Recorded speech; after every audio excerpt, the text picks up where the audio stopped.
चंदनपुर नाम का एक छोटा सा गांव था। गांव में चारों तरफ हरियाली थी। उसी गांव में रामू अपनी पत्नी विमला के साथ रहता था। रामू स्वभाव से बहुत सीधा और मेहनती इंसान था। वो सालों से गांव के चौराहे पर पानी पूरी का ठेला लगाता था, लेकिन पिछले कुछ दिनों से उसकी दुकान ठीक से नहीं चल रही थी। शाम का समय था। रामू अपने बचे हुए सामान को समेट रहा था। तभी गांव का एक निवासी श्याम वहां से गुजरा। क्यों रामू भाई, आज धंधा कैसा रहा? ठेला इतनी जल्दी समेट रहे हो? क्या बताऊं श्याम भाई, आज तो लागत भी पूरी नहीं निकली। दोपहर से खड़ा हूं पर मुश्किल से 10 लोग भी नहीं आए। सच में भाई, मंदी का दौर चल रहा है, पर तुम्हारी पानी पूरी का स्वाद तो पूरा गांव जानता है। फिर अचानक ऐसा क्या हो गया? लोग अब शहर वाली बड़ी दुकानों की तरफ भाग रहे हैं। हमारे इस छोटे और साधारण ठेले पर कोई रुकना ही नहीं चाहता। समझ नहीं आता कि घर का खर्च कैसे चलाऊंगा।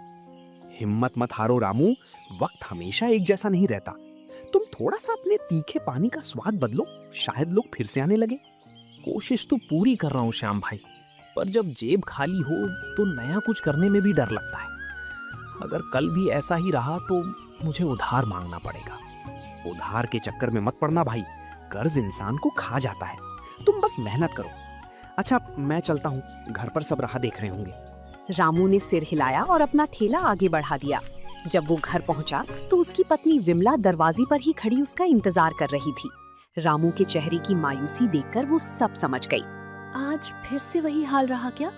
आप इतने परेशान क्यों दिख रहे हैं? हाँ विमला, आज की कमाई से तो कल के आलू और मसालों का पैसा भी नहीं निकल पाएगा। समझ नहीं आ रहा कि इस गरीबी से कब छुटकारा मिलेगा। आप हौसला मत खोइए। जब तक हमारे हाथ पैर सलामत हैं, हम भूखे नहीं सोएंगे। ईश्वर ने कुछ ना कुछ अच्छा सोचा ही होगा।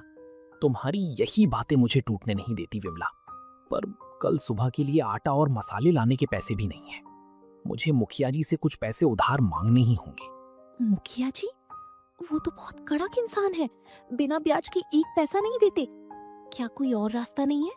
कोई रास्ता नहीं बचा है विमला। अगर कल ठेला नहीं लगा तो परसों खाने के लाले पड़ जाएंगे। मुझे जाना ही होगा। अगली सुबह सूरज निकलते ही रामू भारी कदमों से गांव के मुखिया ठाकुर धनराज के आलीशान मकान की तरफ चल पड़ा। मुखिया अपने बरामदे में बैठे हुए थे। रामू को देखते ही उनके तेवर बदल गए। अरे रामू, आज सुबह सुबह यहाँ कैसे आना हुआ? अपनी पानी पूरी का ठेला छोड़ हमारे घर का रास्ता कैसे याद आ गया? प्रणाम मुखिया जी। वो असल में थोड़ी मदद चाहिए थी। पिछले कुछ दिनों से धंधा बिल्कुल मंदा है। घर में राशन के भी पैसे नहीं बचे। अच्छा, तो पानी पूरी वाले की गाड़ी की हवा निकल गई? साफ साफ कहो कि पैसा उधार चाहिए। कितना चाहिए तुम्हें? जी, सिर्फ 500 रुपए मिल जाते तो मैं आज के लिए सामान खरीद लेता। जैसे ही कमाई होगी मैं आपके पैसे लौटा दूंगा। देख रहा हूं, 500 रुपए तो मिल जाएंगे, लेकिन मेरी एक शर्त होगी। कैसी शर्त मुखिया जी? अगले महीने की पहली तारीख तक तुम्हें मुझे पूरे 700 रुपए वापस करने होंगे। और अगर तुम नहीं दे पाए तो तुम्हारा ये पानी पूरी का ठेला मेरा हो जाएगा और फिर तुम मेरे खेतों में बंधुआ मजदूर बनकर काम करोगे। रामू के पैरों तले जमीन खिसक गई। वो ठेला ही उसकी जिंदगी का एकमात्र सहारा था। उसने कुछ पल सोचा, लेकिन घर की स्थिति याद आते ही उसने भारी मन से हामी भर दी। ठीक है मुखिया जी, मुझे आपकी शर्त मंजूर है। मुझे पूरा भरोसा है कि मेरी मेहनत बेकार नहीं जाएगी। ये लो पैसे। याद रखना रामू, धनराज की जुबान और शर्त कभी नहीं बदलती। वक्त पर पैसा नहीं आया तो ठेला मैं खुद उठवा लूंगा। रामू ने पैसे उठाए और वहां से तुरंत बाजार की तरफ भागा। उसने अच्छे किस्म के आलू, पुदीना, इमली और मसाले खरीदे। दोपहर तक वो अपने ठेले पर पहुंच गया। वो पूरी जोश के साथ पानी पूरी तैयार करने लगा। तभी उसका पुराना दोस्त मंगल वहां आया। वाह रामू भाई, आज तो बड़े जोश में मसाले कूट रहे हो। क्या बात है, कहीं से कोई बड़ा ऑर्डर मिला है क्या? ऑर्डर नहीं भाई, आज मेरी जिंदगी की परीक्षा है। मैंने मुखिया जी से उधार लिया है। अगर ये पानी पूरी आज नहीं बिकी तो मेरा सब कुछ छिन जाएगा। क्या? मुखिया से उधार? तुमने बहुत बड़ा जोखिम उठा लिया रामू। वो इंसान किसी का सगा नहीं है। जानता हूं मंगल भाई, पर मेरे पास कोई और उपाय नहीं था। आज मैंने पानी में कुछ खास देसी जड़ी बूटियां और नए मसाले मिलाए हैं।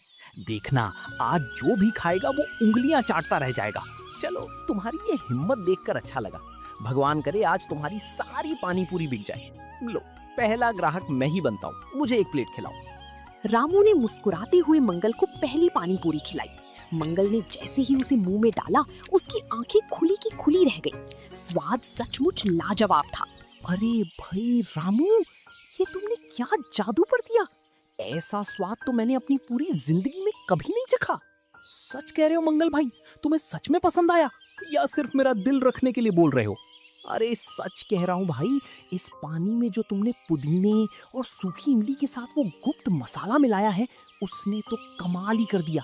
तीखापन भी है, खट्टापन भी है और एक अनोखी खुशबू भी है। तभी चौराहे से गांव के दो और लोग, सुधीर और रमेश, वहां से गुजरे। मंगल को मजे से पानी पूरी खाते देखकर वे दोनों भी ठेले के पास रुक गए। क्यों मंगल भाई, अकेले अकेले ही स्वाद ले रहे हो? रामू के ठेले पर आज कुछ खास बना है क्या? अरे सुधीर भाई, पूछो मत।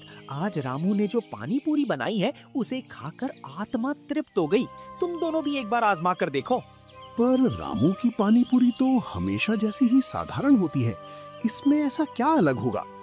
रमेश भाई, एक बार खाकर तो देखिए। अगर पसंद ना आए तो पैसे मत देना, ये मेरा वादा है। चलो भाई, जब मुफ्त का चैलेंज मिल रहा है तो एक प्लेट लगा ही दो रामू। रामू ने जल्दी से फुल्की में आलू भरा और उसे ठंडे तीखे चटपटे पानी में डुबोकर सुधीर के दोने में रख दिया। सुधीर ने जैसे ही उसे खाया, वो दंग रह गया। उसने तुरंत रमेश की तरफ देखा। रमेश, जल्दी खा। रामू ने सच में कोई जादुई मसाला तैयार किया है। ऐसा तीखा पानी मैंने शहर के बड़े से बड़े बाजार में भी नहीं पिया। वाह, सच में लाजवाब है। रामू भाई, एक प्लेट और लगाओ, मिर्च थोड़ी तेज रखना। धीरे धीरे वहाँ लोगों की भीड़ जुटने लगी। जिसने भी एक पानी पूरी खाई, वो वहीं का होकर रह गया। शाम होते होते रामू के ठेले के आसपास पूरा गांव इकट्ठा हो गया था। सूरज ढल चुका था, लेकिन रामू के ठेले पर रौनक कम होने का नाम नहीं ले रही थी। गांव के लोग लाइन लगाकर अपनी बारी का इंतजार कर रहे थे। रामू के दोनों हाथ फटाफट चल रहे थे, लेकिन उसका चेहरा थकान के बावजूद चमक रहा था। रामू भाई, थोड़ा पानी और देना। इस पानी को पीकर तो पेट भर जाता है, पर मन नहीं भरता। लीजिए भाई साहब, जितना मन करे उतना पीजिए। आप लोगों का प्यार ही मेरी असली कमाई है। उसी भीड़ में दूर खड़ा गांव का एक दूसरा दुकानदार सुखिया ये सब देख रहा था। सुखिया चौराहे पर चाट और समोसे की दुकान चलाता था। उसके यहाँ हमेशा भीड़ रहती थी, लेकिन आज उसकी दुकान पूरी तरह खाली थी। उसके अंदर ईर्ष्या की आग सुलगने लगी थी। इस रामू के पास अचानक इतनी भीड़ कहाँ से आ गई? लोग मेरे गर्मा गर्म समोसे छोड़कर इसके खराब पानी को पीने के लिए लाइन लगा रहे। सुखिया से रहा नहीं गया और वो भीड़ को चीरता हुआ रामू के ठेले के पास पहुंच गया। उसने रामू के तीखे पानी के बर्तन को घूर कर देखा। अरे ओ रामू, ऐसा क्या मिला दिया है इस पानी में? कहीं लोगों को बीमार करने की कोई दवा तो नहीं डाल दी? इतनी भीड़ तो कभी नहीं देखी यहाँ। अरे सुखिया भाई, जलन अच्छी बात नहीं है। रामू ने अपनी मेहनत से ये स्वाद तैयार किया है। तुम भी एक बार चक्कर देखो, अपनी दुकान के समोसे भूल जाओगे। चुप रहो मंगल, मुझे इसके ठेले का कचरा खाने की जरूरत नहीं है। मुझे तो दाल में कुछ काला लगता है। कल तक तो दाने दाने को मोहताज था और आज अचानक इसके पास जादुई मसाला आ गया। सुखिया भाई, मैंने इसमें कोई गलत चीज नहीं मिलाई है। ये बस शुद्ध मसालों और मेरी किस्मत का खेल है। अगर आपको कोई शक है तो आप खुद इसकी जांच कर सकते हैं। जांच तो मैं करवाऊंगा ही। अगर किसी की तबीयत खराब हुई तो सबसे पहले मैं ही मुखिया जी को बुलाकर लाऊंगा, याद रखना। सुखिया पैर पटकता हुआ अपनी दुकान की तरफ लौट गया।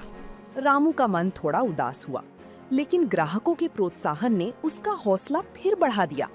रात के 9 बजे तक रामू का सारा सामान खत्म हो चुका था। उसकी जेब आज नोटों से भरी हुई थी। वो खुशी खुशी अपने घर की तरफ रवाना हुआ, जहाँ विमला उसका इंतजार कर रही थी। उसने आंगन में ठेला खड़ा किया और सीधे अंदर गया। रामू ने जेब से पैसों की गड्डी निकाली और विमला के हाथ में रख दी। अरे इतने सारे पैसे! रामू, कहीं तुमने मुखिया जी से और ज्यादा उधार तो नहीं ले लिया? नहीं विमला, ये उधार के पैसे नहीं बल्कि आज की कमाई है। आज हमारा ठेला ऐसा चला कि रात 9 बजे तक एक बूंद पानी भी नहीं बचा। सच में? हे ईश्वर, आपका लाख लाख धन्यवाद। मुझे पता था कि आपकी मेहनत एक दिन रंग जरूर लाएगी, पर अचानक ऐसा क्या हुआ? मैंने आज पानी में कुछ नए मसालों का मिश्रण डाला था। गांव वालों को उसका स्वाद इतना भाया कि लोग लाइन लगाकर खड़े थे। ये तो बहुत अच्छी बात है, लेकिन रामू, जब इंसान तरक्की करता है तो दुनिया में जलने वालों की कमी नहीं होती। आप थोड़ा संभल कर रहिएगा। तुम चिंता मत करो विमला, जब तक मैं ईमानदारी से काम कर रहा हूँ मेरा कोई कुछ नहीं बिगाड़ सकता।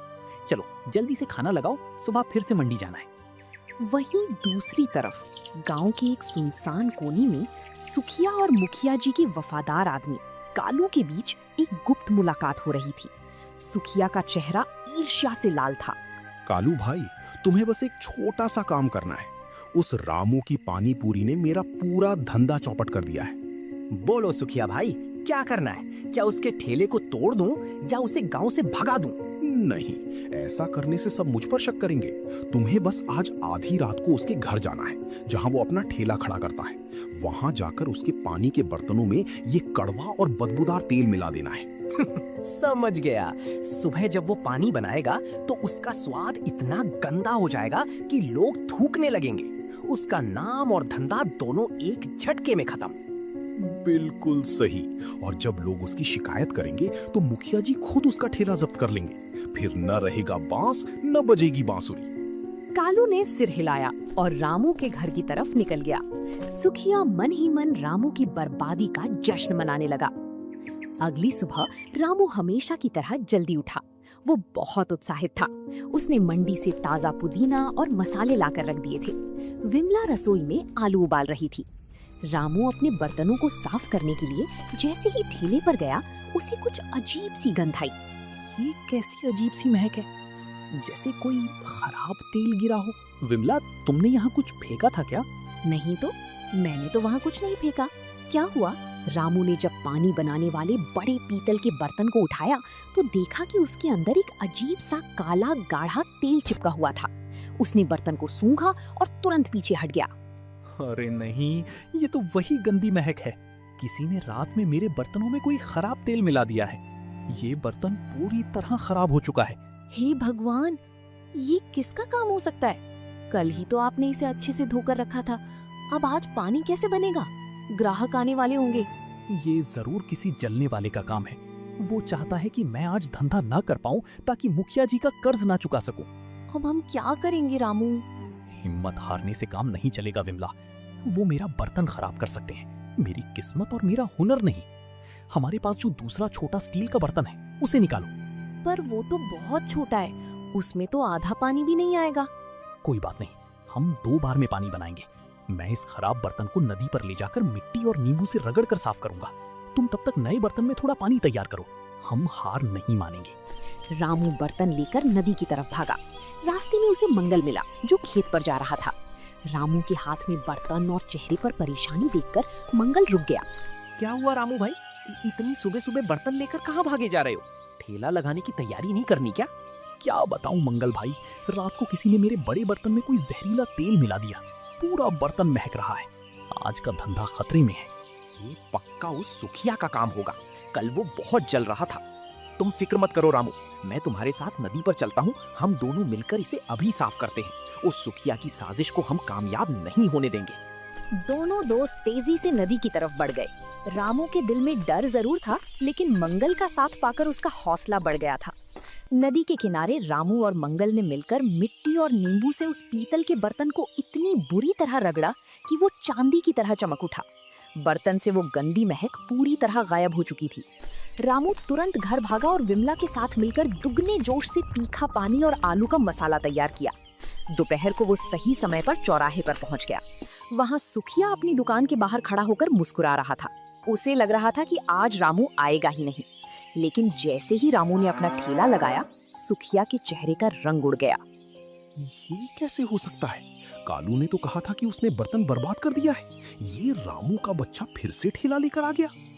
कुछ ही देर में गांव के लोग कल के स्वाद के दीवाने होकर फिर से इकट्ठा होने लगे। तभी वहां मुखिया ठाकुर धनराज अपने 2 आदमियों के साथ धमक पड़े। मुखिया को देखकर भीड़ थोड़ा पीछे हट गई। हाँ भाई रामू, सुना है आजकल तुम्हारी पानी पूरी कुछ ज्यादा ही बिक रही है। जरा हम भी तो देखें कि इसमें ऐसा क्या खास है। प्रणाम मुखिया जी। आइए, ये तो मेरा सौभाग्य है कि आप मेरे ठेले पर आए। मैं अभी आपके लिए प्लेट लगाता हूँ। रामू ने पूरी सादगी और सम्मान के साथ मुखिया जी को पानी पूरी का दोना थमाया। मुखिया ने पानी पूरी को मुंह में डाल लिया। स्वाद इतना बेमिसाल था कि मुखिया की कड़क आंखें भी पल भर के लिए बंद हो गईं। स्वाद में तो दम है रामू, लेकिन याद रखना, स्वाद से सिर्फ पेट भरता है, कर्ज नहीं। मेरी शर्त याद है ना? जी मुखिया जी, आपकी शर्त का एक एक शब्द याद है। भगवान ने चाहा तो मैं वक्त से पहले ही आपका पूरा कर्ज लौटा दूंगा। चलो देखते हैं, पर अगर एक दिन भी देरी हुई तो ये ठेला मेरा होगा। मुखिया जी अपनी तारीफ छिपाते हुए वहां से आगे बढ़ गए। सुखिया दूर से ये सब देख रहा था। उसका पहला प्लान फेल हो चुका था, इसलिए अब उसने सीधे ग्राहकों के बीच अफवाह फैलाने की सोची। वो चुपके से भीड़ के पीछे जाकर खड़ा हो गया। भीड़ में खड़े होकर सुखिया ने जोर से आवाज बदली और चिल्लाया, अरे भाइयों, जरा संभल कर खाना। मैंने सुना है कि रामू इस पानी में कोई नशीली चीज मिलाता है, जिसे खाकर लोग इसके आदी हो जाते हैं। तभी तो कल तक इसकी पानी पूरी कोई पूछता नहीं था, और आज सब यहाँ लाइन लगा रहे हैं। ये सुनते ही भीड़ में थोड़ा सन्नाटा छा गया। लोग एक दूसरे का मुंह देखने लगे। कुछ ग्राहकों ने हाथ में पकड़ी हुई पानी पूरी वापस दोने में रख दी। हाँ भाई, बात तो सोचने वाली है। अचानक रामू की पानी पूरी का स्वाद इतना कैसे बदल सकता है? कहीं सच में इसमें कोई नशा तो नहीं मिलाया गया? नहीं भाइयों नहीं, आप सब मुझे बचपन से जानते हैं। मैं गरीब जरूर हूँ पर लालची नहीं। मैंने इसमें कोई गलत चीज नहीं मिलाई है। अगर तुम सच्चे हो तो बताओ कि इस पानी में क्या मिलाया है। अपने मसाले का राज सबके सामने खोलो, नहीं तो कोई तुम्हारी पानी पूरी नहीं खाएगा। रामू दुविधा में पड़ गया। अगर वो अपनी गुप्त जड़ी बूटियों का नाम बताता तो उसका ये अनोखा हुनर और बिजनेस का राज सब जान जाते। तभी मंगल वहां आ गया। चुप कर सुखिया, तू अपनी दुकान की मंदी की वजह से रामू से जल रहा है। भाइयों, ये सब सुखिया की चाल है। कल रात इसने रामू के बर्तन खराब करने की कोशिश की थी और आज ये अफवाह फैला रहा है। मंगल ठीक कह रहा है। हम सालों से रामू की ईमानदारी को जानते हैं, और जहाँ तक स्वाद की बात है, रामू रोज सुबह जंगल से ताजा पुदीना और जड़ी बूटियां लाता है। मैंने खुद उसे देखा है। इसमें कोई नशा नहीं है, सिर्फ रामू के हाथों का हुनर है। हाँ, हमें रामू पर पूरा भरोसा है। सुखिया, तू अपनी गंदी राजनीति अपने पास रख। रामू भाई, तुम अफवाहों पर ध्यान मत दो। हमारे लिए एक एक प्लेट और लगाओ। भीड़ ने सुधीर की बात का समर्थन किया और सुखिया के खिलाफ नारे लगाने शुरू कर दिए। सुखिया शर्मिंदा होकर सिर झुकाए वहां से दुम दबाकर चला गया। रामू की आंखों में खुशी के आंसू आ गए। उसकी ईमानदारी ने आज अफवाह की दीवार को गिरा दिया था। उस दिन रामू की कमाई कल से भी दोगुनी हुई। पूरा महीना बीत चुका था और पहली तारीख की सुबह आ चुकी थी, जो मुखिया की शर्त की आखिरी तारीख थी। रामू और मंगल सीधे मुखिया ठाकुर धनराज के दरवाजे पर पहुंचे। मुखिया और उनके बगल में सुखिया भी बैठा हुआ था। सुखिया को उम्मीद थी कि शायद रामू आज पैसे ना दे पाए और उसका ठेला छिन जाए। आओ रामू भाई, आज महीने की पहली तारीख है। उम्मीद है अपनी किस्मत का फैसला याद होगा, या फिर कल से खेतों में हल चलाने की तैयारी कर ली है? प्रणाम मुखिया जी, आपकी कृपा से मेरा धंधा अच्छा चला और मैं आपका कर्ज समय पर लौटाने आया हूँ। रामू ने पूरे आदर के साथ पैसे मुखिया के सामने टेबल पर रख दिए। पूरे 700 रुपए देखकर सुखिया का चेहरा पीला पड़ गया। मुखिया जी, जरा नोट चेक कर लीजिए। कल तक तो इसके पास खाने के पैसे नहीं थे, इतनी जल्दी 700 रुपए कहाँ से आ गए? कहीं ये नोट नकली तो नहीं? सुखिया, अपनी जबान को लगाम दे। पूरा गांव गवाह है कि रामू ने दिन रात पसीना बहाकर ये पैसे कमाए हैं। चुप बैठो सुखिया, नोट बिल्कुल असली हैं। रामू, तुम्हारी ईमानदारी और मेहनत देखकर मुझे मानना पड़ेगा कि तुम अपनी जुबान के पक्के निकले। ये सब आपकी ही वजह से हुआ है मुखिया जी। अगर उस दिन आपने मुझे उधार ना दिया होता तो आज मेरा परिवार भूखा सो रहा होता। आपका बहुत बहुत धन्यवाद। मुझे धन्यवाद मत दो रामू, ये तुम्हारी मेहनत का फल है। आज से तुम्हारा ठेला पूरी तरह तुम्हारा है। और सुखिया, अगर अगली बार तुमने रामू के काम में कोई रुकावट डालने की कोशिश की तो मुझसे बुरा कोई नहीं होगा। सुखिया ने डर के मारे अपना सिर झुका लिया और वहां से चुपचाप खिसक गया। कर्ज से मुक्त होने के बाद रामू के काम में और भी ज्यादा बरकत होने लगी। अब वो चटपटे पानी पूरी वाले के नाम से मशहूर हो चुका था। कुछ ही हफ्तों बाद रामू ने अपनी बचत के पैसों से चौराहे पर ही एक छोटी सी पक्की दुकान किराए पर ले ली। आज उस दुकान का उद्घाटन था। गांव के सभी गणमान्य लोग वहां मौजूद थे। रामू, देखिए, आज पूरा गांव हमारी खुशी में शामिल होने आया है। कभी हमारे पास मसालों के पैसे नहीं थे और आज भगवान ने हमें अपनी दुकान दे दी। ये सब तुम्हारी दुआओं और गांव वालों के भरोसे का नतीजा है विमला। मैंने कभी नहीं सोचा था कि मेरा ये छोटा सा हुनर मुझे यहाँ तक पहुँचाएगा। तभी मंगल और सुधीर दुकान के अंदर आए। बधाई हो रामू भाई, अब तो तुम बड़े दुकानदार बन गए हो। अब हमें पानी पूरी के लिए धूप में खड़े होकर इंतजार नहीं करना पड़ेगा। हाँ रामू भाई, और अब तो तुम्हारी दुकान पर बैठने की भी अच्छी व्यवस्था है। पर याद रखना, दुकान भले ही बड़ी हो गई हो, लेकिन उस तीखे पानी का स्वाद और तुम्हारी सादगी कभी नहीं बदलनी चाहिए। सुधीर भाई, ये स्वाद और ये स्वभाव ही तो मेरी असली पूंजी है। इसे मैं कभी नहीं बदलूंगा। आप लोग बस अपना प्यार ऐसे ही बनाए रखना। शाम होते ही रामू ने अपनी नई दुकान से पानी पूरी बेचना शुरू किया। देखते ही देखते दुकान के बाहर उत्सव जैसा माहौल बन गया। रामू और विमला ने मिलकर हर ग्राहक का स्वागत किया। तो दोस्तों, आप लोगों को ये कहानी कैसी लगी? कमेंट करके जरूर बताएं और ऐसी कहानियों को देखने के लिए वीडियो को लाइक करें और चैनल को सब्सक्राइब करें।